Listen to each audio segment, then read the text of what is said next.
দেশের প্রথম satellite ground station for marine remote sensing SGS-MRS চালু হলো চট্টগ্রাম বিশ্ববিদ্যালয় ক্যাম্পাসে স্থাপিত গ্রাউন্ড স্টেশনটি। এর মাধ্যমে সমুদ্রপৃষ্ঠের তাপমাত্রা, আবহাওয়া, ঘূর্ণিঝড় ও জলবায়ু পরিবর্তনের তাৎক্ষণিক তথ্য পাবে বাংলাদেশ।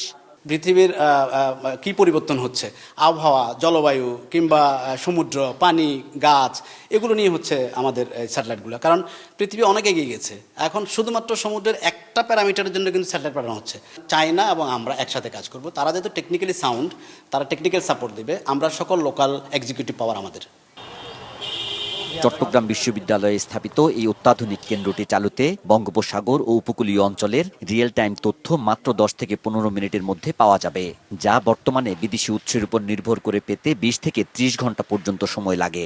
যারা ফিশিং এর সাথে জড়িত আছে তারা কোন জায়গায় ফিশের যে ঘনত্ব বেশি, কোন জায়গায় বর্তমানে জেলেরা গেলে ফিশিংটা করতে পারবে সেই ডাটা পাবে। আমাদের স্টুডেন্টরাই হ্যান্ডস অন ট্রেনিং এখান থেকে নিতে পারবো, how to analyse the real time data, এই এক্সপেরিয়েন্সটা পাবে। দেশের সব বিশ্ববিদ্যালয়কে এর সুবিধা গ্রহণ, গবেষণা বৃদ্ধি ও এমন উদ্যোগ গ্রহণের আহ্বান ইউজিসি চেয়ারম্যানের। সরকারের পক্ষ থেকে এতে সহযোগিতার আশ্বাস দেন ভূমি ও পার্বত্য চট্টগ্রাম বিষয়ক প্রতিমন্ত্রী।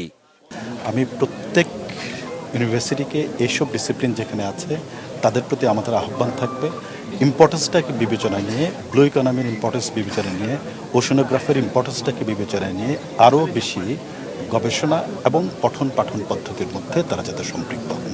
যত এখানে সীমাবদ্ধতা থাকুক না কেন, এগুলোকে কাটিয়ে আমরা যে উদ্দেশ্যে এটা স্থাপিত হয়েছে এগুলো আমরা ইনশাল্লাহ সাকসেসফুল করব। এর জন্য যদি নিরবিচ্ছিন্ন বিদ্যুতের ব্যবস্থা করতে হয় ইনশাল্লাহ সেটা যে কোনোভাবে করা হবে।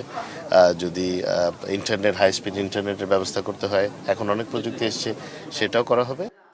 প্রায় 70 কোটি টাকা ব্যয়ে বাস্তবায়িত প্রকল্পটি যৌথভাবে পরিচালনা করছে চট্টগ্রাম বিশ্ববিদ্যালয়ের সমুদ্র বিজ্ঞান বিভাগ এবং চীনের প্রাকৃতিক সম্পদ মন্ত্রণালয়ের অধীন second institute of oceanography SIO। শিক্ষার্থীরা জানায় এটি গবেষণা ও শিক্ষা জীবনে ব্যাপক ভূমিকা রাখবে। আমাদের এখানে ওশান স্যাটেলাইট গ্রাউন্ড স্টেশন স্থাপনে এটা শুধুমাত্র আমাদের বিশ্ববিদ্যালয় বলবো না, পুরো বাংলাদেশের জন্য একটি হচ্ছে মাইলফলক বলা যায়। কোন সময় আমাদের সমুদ্রে যাওয়া উচিত বা সমুদ্রে বিভিন্ন ধরনের কাজ কখন করা উচিত, কখন করা উচিত না, ওই টাইপের জিনিসগুলো আমরা ইজিলি জানতে পারবো এটার সাহায্যে। আগে যেটা আমরা অনেক সময় নিয়ে পাইতাম, এখন সেটা আমরা খুব সহজেই খুব কম সময়ের মধ্যে পাবো।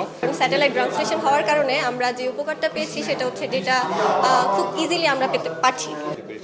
2019 সালে চট্টগ্রাম বিশ্ববিদ্যালয় ও চীনের সেকেন্ড ইনস্টিটিউট অফ ওশনোগ্রাফির মধ্যে সহযোগিতায় শুরু হয় প্রকল্পটি। পরবর্তীতে 2020 সালে সমঝোতা চুক্তি এবং 2024 সালে চূড়ান্ত চুক্তির মাধ্যমে স্যাটেলাইট গ্রাউন্ড স্টেশনটি বাস্তবায়ন করা হয়। নাজমুল সাদিকি, মাছরাঙ্গা নিউজ শো।